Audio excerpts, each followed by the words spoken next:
অত্যন্ত আনন্দের সাথে ইনসাইটস অ্যান্ড ইন্সপিরেশনের দ্বিতীয় পর্বে আপনাদের সবাইকে স্বাগত জানাচ্ছি। আমাদের আজকের আলোচ্য বিষয় career readiness and professional development. এই প্রোগ্রামে সহযোগিতা করছে ফারহানাস ব্রেন স্টেশনের প্ল্যাটফর্মটি। আজকের প্রোগ্রাম থেকে আমরা জানব ক্যারিয়ারের জন্য নিজেদের কিভাবে তৈরি করব এবং ক্যারিয়ার জার্নিতে যারা ইতিমধ্যে আছি তারা নিজেদের কিভাবে প্রফেশনালি ডেভেলপ করব সেটাও আমরা জানতে পারবো। এবং এই গুরুত্বপূর্ণ বিষয় নিয়ে যিনি আজ আমাদের সাথে গেস্ট স্পিকার হিসেবে আছেন তার আসলে অনেকগুলো পরিচয়।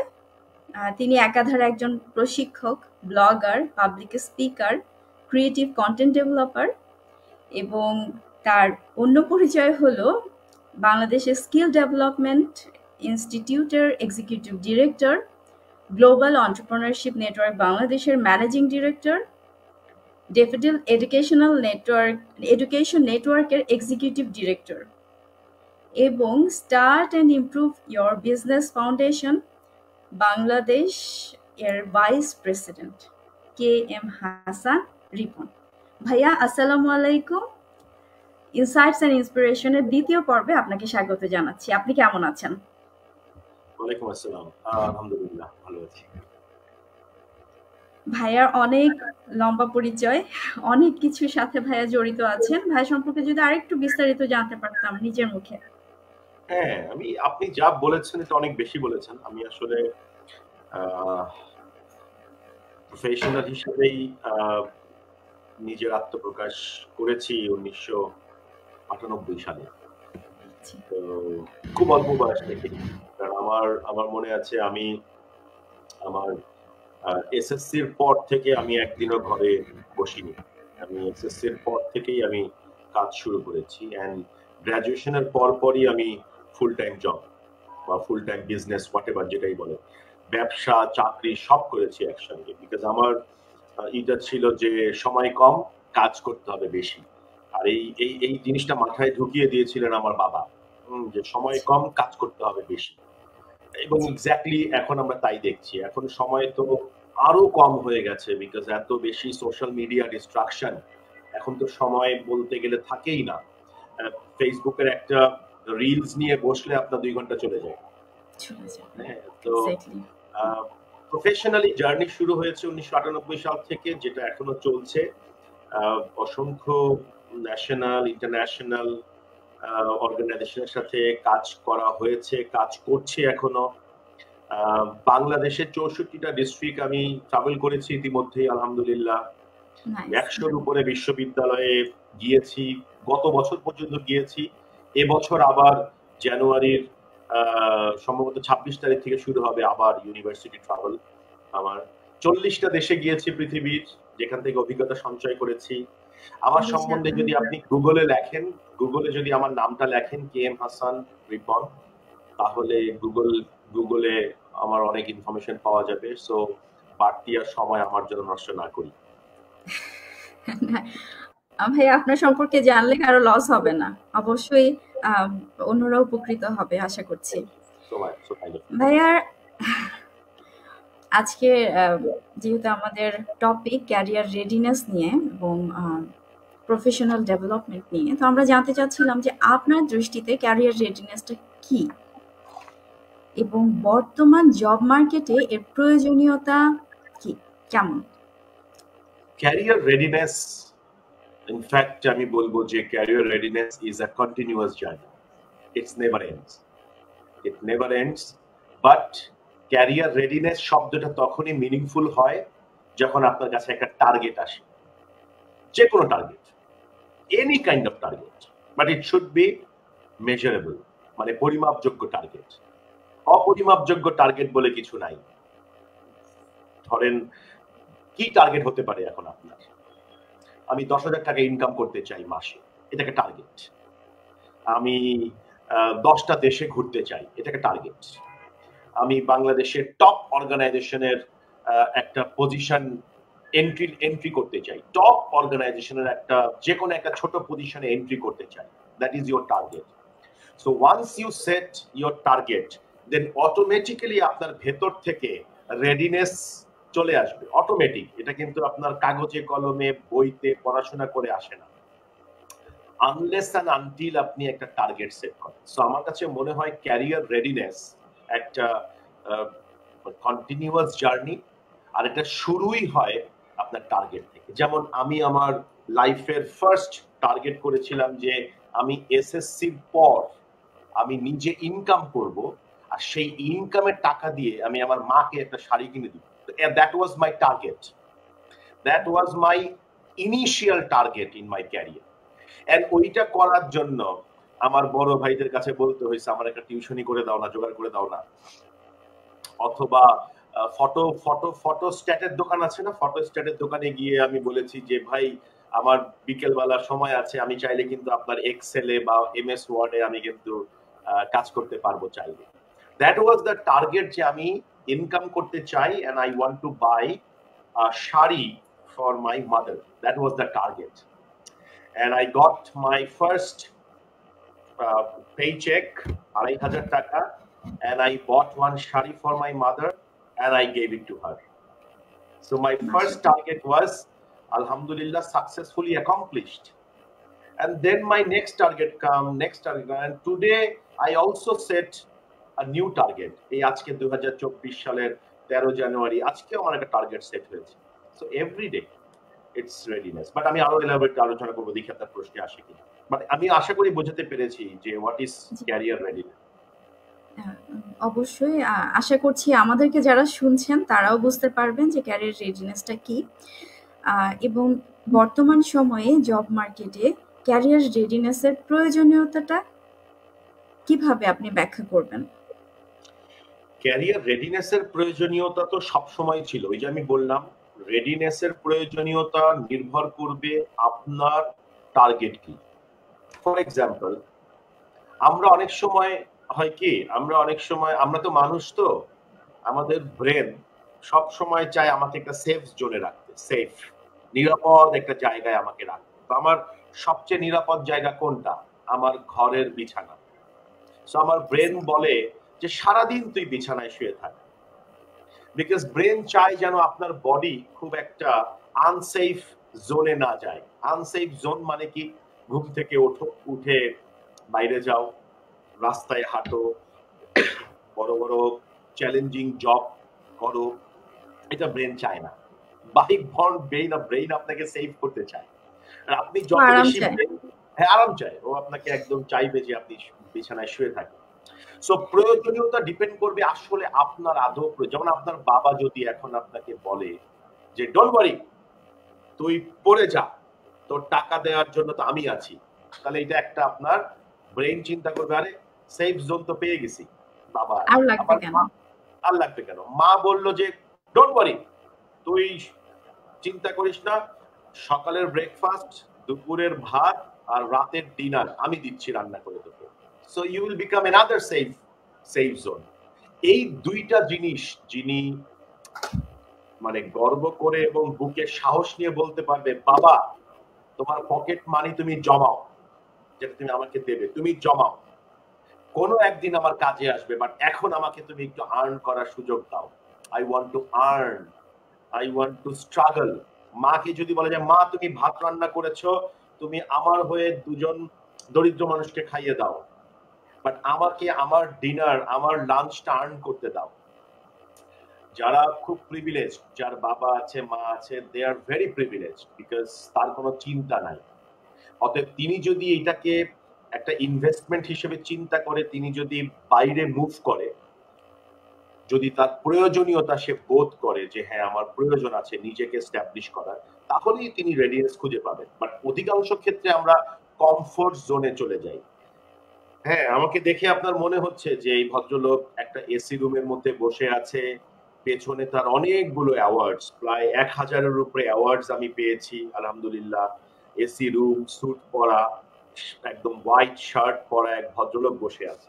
বাট এই জিনিসটা অর্জন করতে আপনি জানেন না, আমার এভরিডে 3-4 ঘন্টার বেশি ঘুম হয়নি। এখনো আমি 4 ঘন্টা হাইয়েস্ট আমার ঘুম হয়। আমি একদম ফজরের সময় উঠি, আবার 11টা-12টা পর্যন্ত জেগে থাকি। গতকালকে আমি 2টা পর্যন্ত জেগেছি, আজকে সকালবেলা আমি ফজরের নামাজ পড়েছি একসাথে। So life is very very মানে স্ট্রাগলের মধ্যে দিয়ে নিয়ে যাওয়া, কমফোর্টের কোনো জায়গা নাই। যেদিনই আপনি কমফোর্টে পড়ে গেলেন সেদিনই আপনি বেকার হয়ে গেলেন, স্ট্রেট কথা এটা। ঠিক আছে, মানে কমফোর্টে থাকতে আমরা সবাই পছন্দ করি, কিন্তু বেশিরভাগ ক্ষেত্রে দেখা যাচ্ছে যে বাবা মার ছত্রছায়ায় থাকার কারণে ছেলে বা মেয়েরা স্ট্রাগল করার যে চিন্তাটা, এটা থেকে নিজেদেরকে একটু সরিয়ে রাখতে চেষ্টা করে। কিন্তু স্ট্রাগল, যে এই যে চ্যালেঞ্জটা, এটা আসলে মানে এটা কখন কিভাবে কাজ করতে পারে? এরকম তো হতেই পারে যে আমি যেহেতু আমার বাবা মার কাছে আছি, আমার তো কোনো চিন্তা নাই। তো এই যে মাইন্ডসেটটা বা এই যে থিঙ্কিংটা যে না আমি নিজে আর্ন করব, এটা তো সবার ক্ষেত্রে হয় না। বা এই জিনিসটা কেন আমাদের মধ্যে আনতে হবে যে না আমাদেরকে কাজ করতে হবে? এটাকে ইংরেজিতে বলে সেলফ এস্টিম, নিজের আত্মসম্মান বোধ, নিজের সেলফ এস্টিম। হ্যাঁ, আপনার যদি সেলফ এস্টিমটা যদি খুব পাকাপোক্ত হয় যে না আমার আত্মসম্মান বোধ নাম্বার 1, নাম্বার 2 হচ্ছে রেজিলিয়েন্স। রেজিলিয়েন্স মানে হচ্ছে সহনশীলতা। এই সেলফ এস্টিম আর রেজিলিয়েন্স যদি কারো ভেতরে যদি জন্ম নেয়, এটার জন্য যে অটোমেটিক জন্মাবে তা তো না, কারণ ব্রেন তো আপনাকে চাইছেই আপনি কমফোর্টে থাকেন।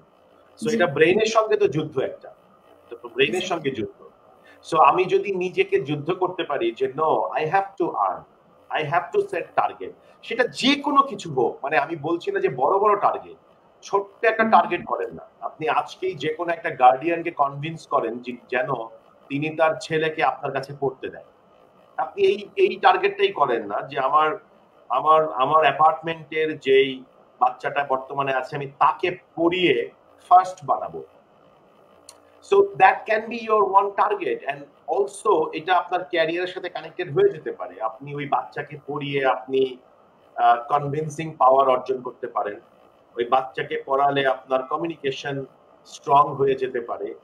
বাচ্চাকে পড়ালে আপনি আরেকজনকে ইন্সপায়ার করার স্কিলস অর্জন করতে পারেন। বাচ্চাকে পড়ালে আপনার নিজের লার্নিং অ্যাটিটিউড ডেভেলপ হতে পারে। সো আমরা অনেক সময় টিউশনিকে মনে করি এইটা আউট অফ ক্যারিয়ার, বাট টিউশনিটা কিন্তু আমার ক্যারিয়ারের, আমি মনে করি আমাদের মতো মিডল ক্লাস ফ্যামিলির ছেলে মেয়েদের ফার্স্ট স্ট্রাগলের সাথী হচ্ছে টিউশনি, যেটা আমাকে অনেক কিছু শেখায়। সো সেটা দিয়ে শুরু করেন, এটা লজ্জার কিছু নাই তো। বিদেশে আপনার আমি দেশের বাইরে দেখেছি, আমার অনেক বড় বড় বন্ধু বান্ধব আছেন যারা বাবা মা মার্সিডিজ গাড়ি কিনে দিয়েছে, বাট সে আপনার স্টারবাকসে জব করে, সে ম্যাকডোনাল্ডসে জব করে। কেন?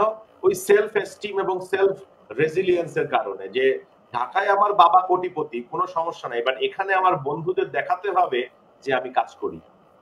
সো আমরা আমাদের সোসাইটিটা একটা এমন একটা সোসাইটি যেখানে বাবা মা মনে করে যে আমার ছেলে কাজ করলে মনে হয় আমি ছোট হয়ে যাব। ব্যাপারটা আসলে সেরকম না। এই পার্টিকুলার কথাটা আমি সকল বাবা মাদের বলছি। এক্স্যাক্টলি ভাইয়া, আপনার কথায় যেটা বোঝা গেল যে জীবনে একটা লক্ষ্য থাকতে হবে, সেটা ছোট হোক বড় হোক।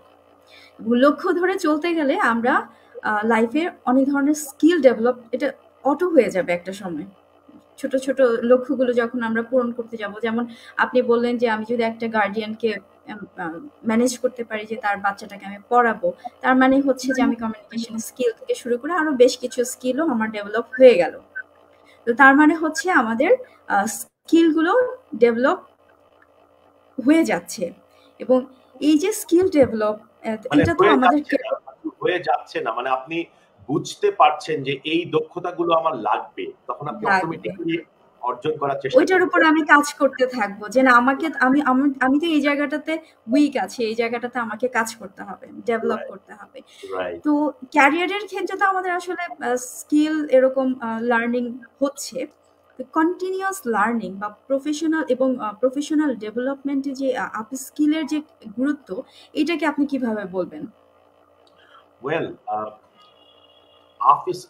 যেমন আমি একটা কথা বলি, আমি অস্ট্রেলিয়ায় একটা স্কলারশিপ পেয়েছিলাম, এবং অস্ট্রেলিয়া স্কলারশিপ পাওয়ার পর অস্ট্রেলিয়া আমি কিছুদিন পড়াশোনা করার পর আমাকে তারা একটা সার্টিফিকেশন করে যে তুমি আজকে থেকে এই বিষয়ের সার্টিফাইড মাস্টার প্রফেশনাল। তো আমাকে যখন তারা মাস্টার প্রফেশনাল হিসেবে ট্রিট করলো এবং তারা আমাকে সার্টিফিকেট দিয়ে দিল, এটা আমাকে বললো যে এটা 2022 পর্যন্ত ভ্যালিডেট থাকবে। আমি এটা করেছিলাম 2012 সালে, আর 2022 10 বছরের একটা মানে ভ্যালিডিটি আমাকে দিয়ে দিয়েছে তারা। এখন আমি 2022 সালে গিয়ে এটাকে আমার রিনিউ করতে হয়েছে। দ্যাট ইজ কল দি ধরেন আপনার কারেন্ট যে আপডেটেশন গুলো এসেছে ওই পার্টিকুলার স্কিলসে, সেটা আমি জানি কিনা সেটার জন্য আমাকে রিনিউ করতে বলা হয়েছে। ঠিক একই ভাবে ধরেন আপনি আজ থেকে 20 বছর আগে মাস্টার্স পাস করেছেন, তখনকার 20 বছর আগে যে সোসাইটি ছিল সেটা কিন্তু বর্তমানে নেই। অতএব তখন আমাকে কি করতে হয়, আমাকে রিস্কিল করতে হয়, আপ স্কিলস করতে হয়। কেন? কারণ আমি ওই সময়কার যা জানতাম এখন তো অনেক পরিবর্তন হয়েছে। আমি কি এখন সেগুলো পারি? অনেক সময় আমরা মনে করি আরে অনার্স হয়ে গেছে, মাস্টার্স হয়ে গেছে, আবার পড়াশোনা কি? ব্যাপারটা আসলে কিন্তু পড়াশোনা না, ব্যাপারটা হচ্ছে দক্ষতাকে রিনিউ করা। আমরা কি আমাদের দক্ষতাকে রিনিউ করি? That is the question to be asked to everyone, যে আপনি কি আপনার দক্ষতাকে রিনিউ করেছেন? রিনিউ আপনার সবকিছুতে লাগে, ইভেন কি আপনার দক্ষতাকে। বলেছেন ভাইয়া। ভাইয়ার তো 20 বছরের বিশাল অভিজ্ঞতা। তো পার্সোনাল ব্র্যান্ডিং এর প্রয়োজনীয়তা আপনি কিভাবে দেখেন, বা বর্তমান সময়ে তো আসলে সবকিছুই খুব দেখাতে হয়, মানে দেখানোর সুযোগ আছে আসলে, এই যে সোশ্যাল মিডিয়া বা অনেকগুলো মিডিয়া আমাদের মাঝে আছে। তো এই পার্সোনাল ব্র্যান্ডিং এর প্রয়োজনীয়তা কি, এবং এটা আসলে আমরা কিভাবে খুব সহজেই করতে পারবে, এটার জন্য স্ট্র্যাটেজি কি ফলো করা যেতে পারে? মানে এটা কি আমি আসলে আপনার এই প্রশ্নটার উত্তর দেওয়ার আগে আমি যেহেতু এখানে অনেকেই হয়তো জয়েন করেছেন, আমাদেরকে শুনছেন, আমি সবার জন্য একটু বলি যে আমাদের ক্যারিয়ারের জন্য একটা তো আমি শুরু করেছিলাম আপনার প্রথম প্রশ্নের উত্তর দিয়ে, যে আমাদের ক্যারিয়ার রেডিনেস এর জন্য আমাদের একটা লক্ষ্য থাকা দরকার, একটা টার্গেট থাকা দরকার, এবং সেই টার্গেটটা যেন মেজারেবল। এখন আমি যে কথাটা বলতে চাচ্ছি, যে ধরুন টার্গেটটা হয়ে গেছে, এখন আপনি কিভাবে করে নিজেকে সাজাবেন।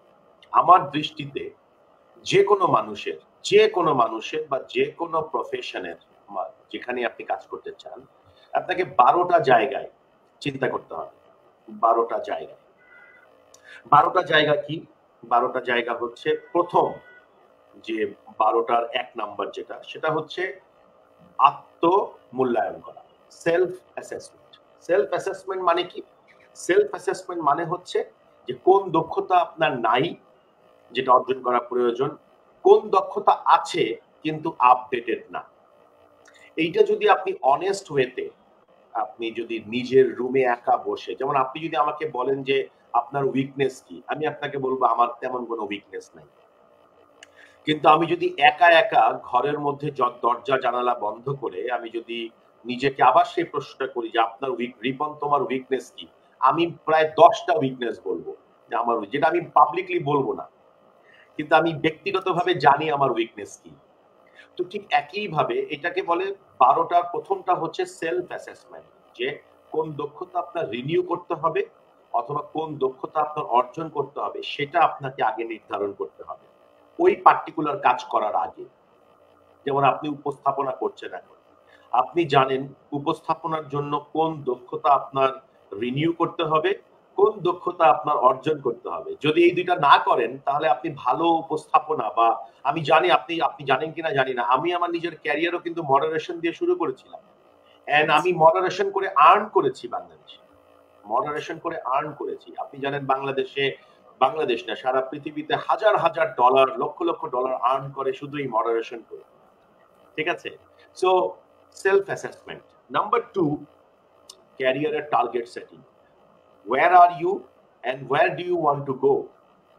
So that's the career target setting is very important. কোন পার্টিকুলার ইন্ডাস্ট্রিতে আপনি কাজ করতে চান, কোন পার্টিকুলার অর্গানাইজেশন দিয়ে আপনি শুরু করতে চান, কোন জায়গাতে আপনি নিয়ে যেতে চান। আগামী আজকে 2024 আপনার আর্নিং কত করতে চান, এটা যদি আপনার মাথায় না থাকে তাহলে আপনি কিভাবে, ধরেন আপনি বলেন আমি ভ্যাকেশনে যাব, বাট আপনি ডেস্টিনেশন জানেন না, তাহলে কি সারা পৃথিবী ঘুরবেন? You have to have a destination, right? You have to have fixed a destination. যে ওকে আমি কক্সবাজার যেতে চাই, then you can plan কক্সবাজারে যেতে কিসে যাবেন, কি খাবেন, কই থাকবেন, তখন অটোমেটিক আপনার কাছে চলে আসবে। আপনি অনেক মানুষ পাবেন যারা আপনার সঙ্গে কক্সবাজারের অভিজ্ঞতা শেয়ার করবে, কিন্তু আপনি যদি কারো কাছে বা নিজের কাছেও যদি কক্সবাজারটাকে প্রকাশ না করেন, how can you get help from others? So that's the second pillar, ক্যারিয়ারের টার্গেট সেট করা। নাম্বার 3 সেটা হচ্ছে সফট স্কিলস এর উপর জোর দেওয়া। সফট স্কিলস কি? সফট স্কিলস এর মধ্যে নাম্বার 1 স্কিলস আমি মনে করি সেটা হচ্ছে কমিউনিকেশন স্কিলস। অ্যাট লিস্ট হাসির মাধ্যমে কথা বলা। Can you smile? No, I can't smile, so you are outdated. If you can smile and if you can listen well and if you can talk precise way, তাহলে আমি বলবো ল্যাঙ্গুয়েজের কোনো বিষয় নাই, বাংলা হোক আর ইংরেজিতে হোক, যেটাই হোক, আপনি যদি চমৎকার ভঙ্গিতে কথা বলতে পারেন, মানুষকে বোঝাতে পারেন, মানুষের কথা শুনতে পারেন মনোযোগ দিয়ে, দ্যাটস এনাফ। হ্যাঁ, so start from communication, that's my third pillar. Fourth pillar, ধরুন আপনি ব্যবসা করছেন অথবা আপনি চাকরি করবেন, যেটাই করেন না কেন, আপনার কাছে কি রিসার্চ করা ডেটা আছে যে ধরেন আপনি বাংলাদেশে আইটি সেক্টরে কাজ করবেন, আইটি সেক্টরের নাম্বার 1 প্লেয়ার কে এখন বলেন, বা আপনি ধরেন এফএমসিজি বলি আমরা, বা আরএমজি সেক্টর বলি, রেডিমেড গার্মেন্টস, আপনি আপনার দৃষ্টিতে বাংলাদেশের সর্বোচ্চ লেভেলের টপ 10 আরএমজি সেক্টরের টপ 10 অর্গানাইজেশন কোনটা আছে বলে? আপনি বলতে পারবেন না হয়তো, বা যিনি বলতে পারবেন তার মানে তার কোম্পানি রিসার্চ করা শেষ, এখন সে চাইলে ওখানে যে কোনো ধরনের প্রপোজাল তিনি পাঠাতে পারবেন, বিকজ তিনি জানেন তার কাছে কোম্পানি রিসার্চ করা আছে। দুর্ভাগ্যজনক হলেও সত্য, আমাদের প্রাইভেট পাবলিক বিশ্ববিদ্যালয়ের অধিকাংশ ছেলে মেয়ে, তাদের কাছে কোম্পানি সম্বন্ধে কোনো আইডিয়াই নাই, ডাটাই নাই। তারা ওই জানে গ্রামীণ ফোন বা তারা জানে রবি, বাট আমি যদি বলি বলতো গ্রামীণ ফোন কি, তারা বলতে পারবে না। বলতো রবি কি, বলতে পারবে না। বলতো বসুন্ধরা গ্রুপ কি, মেঘনা গ্রুপ কি, বলতে পারবে না details, because they don't have proper research. But যার রিসার্চ আছে সে কিন্তু উইনিং স্টেজে আছে। তারপরের যেটা, সেটা হচ্ছে আপনার খুব গুরুত্বপূর্ণ এলিমেন্ট হচ্ছে যে আপনার প্রোফাইল। Who are you? এই প্রোফাইলটা আমরা সাধারণত কয়েকটা ভাবে বের করি। একটা হচ্ছে সিভি ফরম্যাটে, আর একটা হচ্ছে ভিডিও রিজুমি ফরম্যাটে। বাট আপনি চিন্তা করে দেখবেন আমাদের বাংলাদেশের অধিকাংশ ইয়াং ছেলেপেলেরা একটা সিভি কোনো মতে বানায় 1 পেজের, এবং সেখানে একটা পাসপোর্ট সাইজের ছবি দেয়। পাসপোর্ট সাইজ ছবিটার মধ্যে যদি আপনি খেয়াল করেন দেখবেন, ইভেন কি আপনিও চাইলে আপনার পাসপোর্ট সাইজ ছবি মিলিয়ে দেখতে পারেন, আপনাকে ফটোগ্রাফার বলছে খবরদার হাসবে না, এবং আপনি হাসেননি, এবং আপনার অরিজিনাল যে চেহারা সেটা পাসপোর্ট সাইজ ছবিতে নাই। And that's why you are actually not getting opportunity from outside, because আপনার প্রথম পাসপোর্ট সাইজ ছবি দেখেই মানুষ মনে করে যে না, এই মেয়েটা তো অনেক মুডি, বা এই মেয়েটা তো অনেক অ্যারোগেন্ট, অথবা ভাই না ভাই এর সাথে কাজ করা যাবে না, কাজ করতে গিয়ে আমাদের ভুল হলেই বকা দিবে এই মেয়েটা। এই একটা ভুল অ্যাজাম্পশন কিন্তু করে রাখে আপনার পাসপোর্ট সাইজ ছবি দেখে। সো লুক, ক্যারিয়ার রেডিনেস এর যদি বলেন তাহলে এই 5 নাম্বার পয়েন্টটা ইজ ভেরি ইম্পর্টেন্ট, যে আপনার সিভি ভিডিও রিজুমিটাকে আপনি আপডেট করেন কিনা বা আদৌ করেছেন কিনা। এর পরের যে 6 নাম্বার পিলার, সেটা হচ্ছে ইন্টারভিউ। আমি আমার লাইফে অনেক ইন্টারভিউ দিয়েছি চাকরি করার উদ্দেশ্যে না, অভিজ্ঞতা অর্জনের উদ্দেশ্যে। অ্যাপ্লাই করেছি, আমি জানি আমাকে ওখানে ডাকবে না, তারপর আমি অ্যাপ্লাই করেছি। বিশ্বাস করেন ডেকে ফেলছে, এন্ড আমি গিয়ে ইন্টারভিউ দিয়েছি to learn what they ask, how they ask, what they reply, and I have gained lot of experience by attending mock interview। এটাকে আমি মক ইন্টারভিউ হিসেবে ট্রিট করতাম আর কি, মানে অভিনয়ের ছলে ইন্টারভিউ দেওয়া, এবং এর মধ্যে আমি কয়েকটা চাকরি করেছিও এই খেলার ছলে ইন্টারভিউ দিতে গিয়ে। So that's my sixth point. 7th হচ্ছে আপনার পার্সোনাল ব্র্যান্ডিং। এবার আসেন personal branding. Look, personal branding মানে কি? পার্সোনাল ব্র্যান্ডিং মানে হচ্ছে the more I talk myself or I talk about me, the more I talk about me, then people start listening me, people start watching me. আমি আপনাদেরকে আগেই বললাম যে right my name in Google. আপনি আমার নাম গুগলে লেখেন, দেখবেন আমার সম্বন্ধে আপনি লিঙ্কডইনে ডেটা পাবেন, আমার সম্বন্ধে আপনি ফেসবুক সম্বন্ধে পাবেন, আমার নিজের একটা পার্সোনাল ওয়েবসাইট আছে। এবং এটা আজকে না, কিন্তু আমি আরো অনেক আগে করেছি। যখন বাংলাদেশে প্রথম ফেসবুক এসেছে 2008 সালে, আমি ফেসবুক অ্যাকাউন্ট করেছি।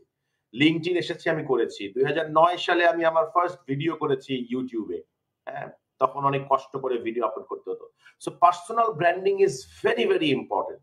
আপনি ছোট ছোট ব্লগ লিখতে পারেন, ছোট ছোট ব্লগ লিখে আপনি লিঙ্কডইনে পাবলিশ করতে পারেন, আপনি মেসেঞ্জারের মাধ্যমে আপনার পরিচয় দিতে পারেন আরেকজনের সাথে। So that's very important personal branding. হ্যাঁ, এবং অনেক কিছু আছে পার্সোনাল ব্র্যান্ডিং এ। ফেসবুক আছে, লিঙ্কডইন আছে, টুইটার আছে, ইনস্টাগ্রাম আছে, আপনার পার্সোনাল ওয়েবসাইট আছে। অনেকে বলবে পার্সোনাল ওয়েবসাইট বানানোর টাকা নেই, অতএব আমি তাকে বলবো গুগল সাইটে যান। Google site free website. আপনাকে ওরা কোনো টাকাও নেবেন আপনার ডোমেনের জন্য। So you can create your own personal website. আপনি ব্লগ তৈরি করেন, আমি যেটা কিছুক্ষণ আগে বললাম। আপনি ক্যানভা ইউজ করেন কিনা আমি জানি না, ক্যানভা একটা ফ্রি ওয়েবসাইট। ক্যানভাতে গিয়ে আপনি ছোট ছোট ব্যানার বানাতে পারবেন আপনার নিজের সম্বন্ধে।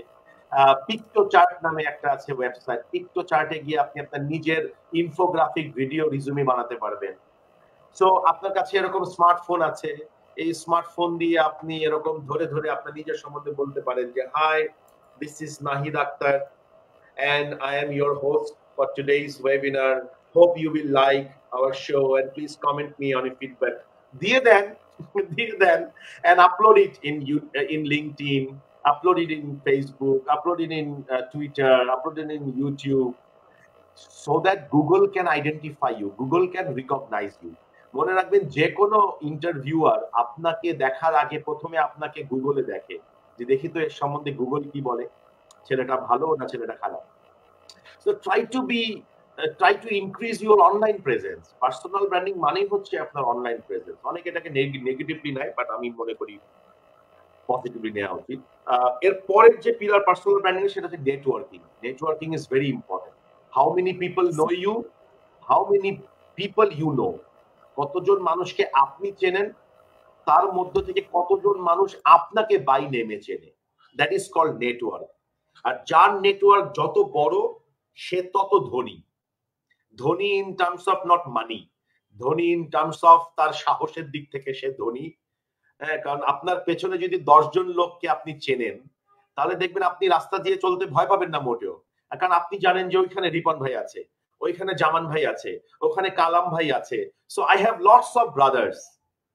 So that's how you can increase your opportunity through networking. আর এই নেটওয়ার্কিং আপনাদের ফারহানা ব্রেন স্টেশনের ফারহানা আক্তার খুব ভালো করতে পারে।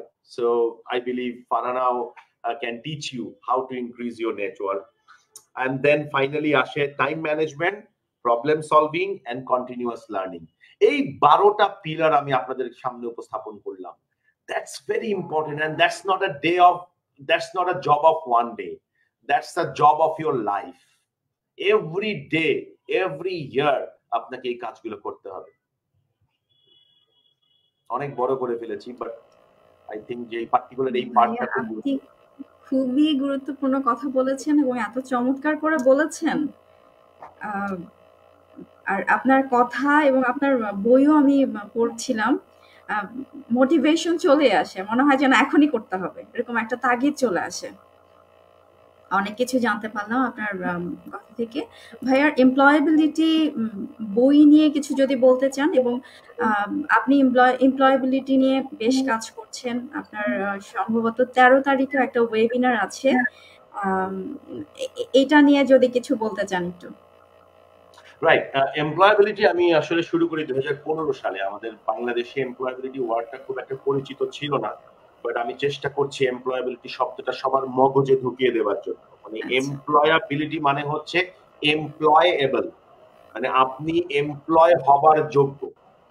যে কোনো মানুষ আপনাকে দেখলেই বলবে যে আমি তাকে হায়ার করতে চাই। একটা কম্পিটিশন লেগে যাবে, কোম্পানির মধ্যে কম্পিটিশন লেগে যাবে যে no, I want to hire Nahid, I want to hire Nahid, I want, then you will select ওবু 10 20 30 40, ইয়েস আমি ওকে, আমি এনাকে, মানে দ্যাট কাইন্ড অফ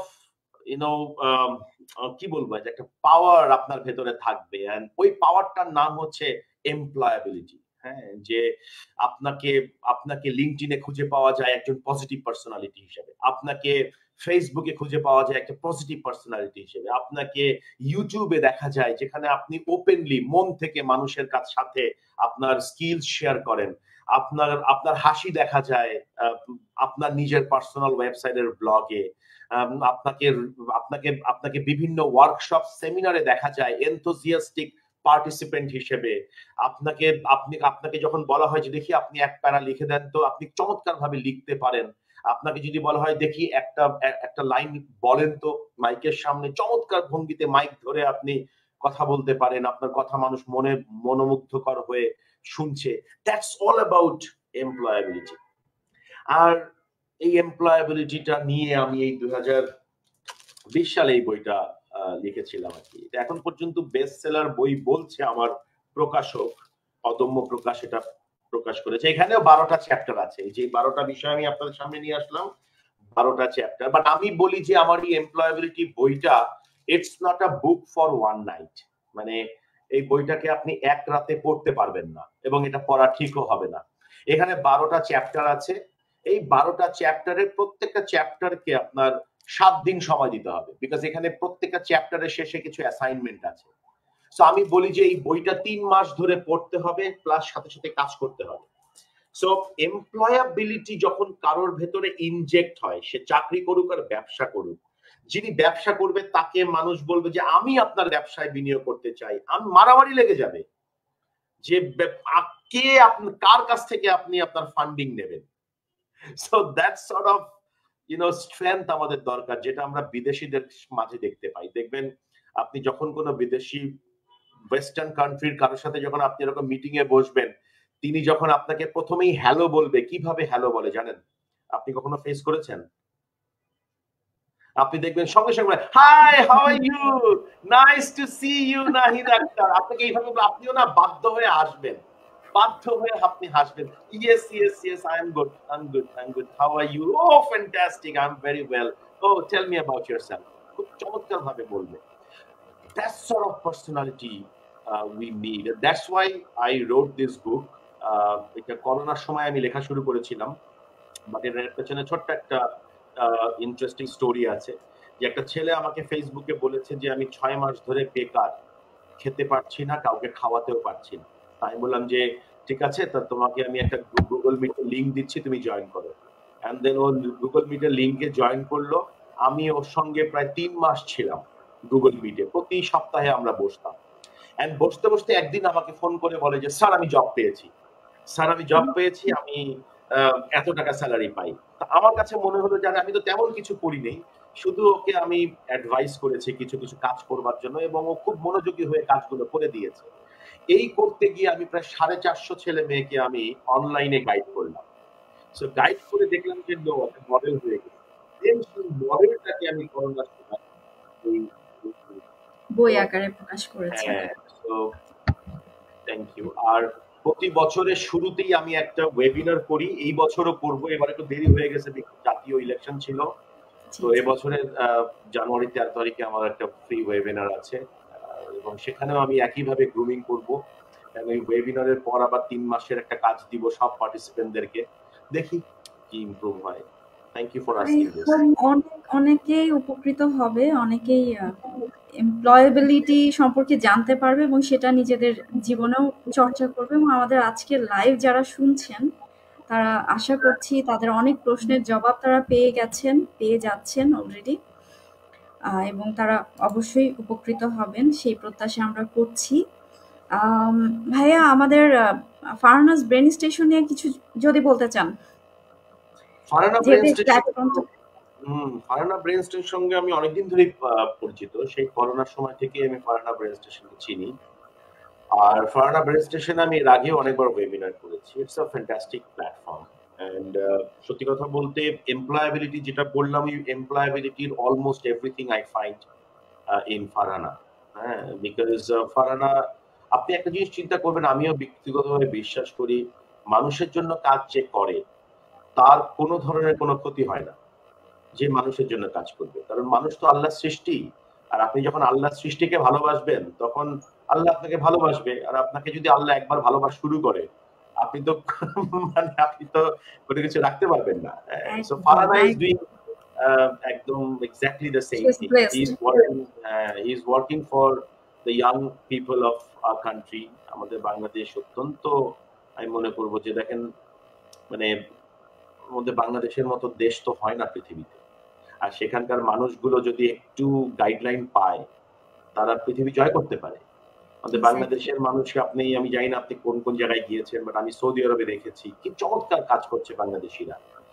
সৌদি আরবে, ওমানে, কাতারে, মালয়েশিয়ায়, লন্ডনে, ইউএসএ তে, ইউরোপে বাংলাদেশিদের জয় জয়কার। আমাদের বাংলাদেশে যদি তারা একটু সাপোর্ট পায় না, তারা জয় করে ফেলবে দুনিয়া। কিন্তু সাপোর্ট দেওয়ার মানুষ খুব কম। তো সেই জায়গাতে ফারহানা তার প্ল্যাটফর্ম নিয়ে কাজ করছে। I congratulate her and I really admire her, the work she is doing, and people like you, you all are supporting her. That's fantastic. So wish you all the best. Thank you very much ভাইয়া। আপনার journey সফল হোক। আপনি সেবার কথা বলেন এবং সেটা আপনি নিজেও করেন। আশা করছি যে আপনার থেকে আমরা আরো অনেক ভালো কিছু পাবো, আমাদের ইউথ জেনারেশন আরো অনেক ভালো কিছু পাবে। তো আপনার সাথে কথা বলে খুবই ভালো লাগলো। আমি নিজে অনেক মোটিভেটেড হলাম। নতুন কিছু করব বলে ভেতরে চলে এসেছে যে না, করতে হবে, এটা করতে চেয়েছি, করা হয়নি। আই হোপ যে স্টার্ট করব। আপনি বলেছেন স্পেসিফিক গোলের কথা। আসলে আমাদের সবকিছু স্পেসিফাই করতে হয় যে আমি আসলে কি চাচ্ছি, সেটা নিজেকে জানতে হয়, দেন ওভাবে কাজ করা যায়। আদারওয়াইজ স্ক্যাটার থাকলে কোনো কিছু পেছনে ছোটা যায় না। আপনাকে অসংখ্য ধন্যবাদ। আপনার প্রতিটা কথা অনেক মূল্যবান। তো ভালো থাকবেন ভাইয়া। আপনার জন্য শুভকামনা। আসসালামু আলাইকুম।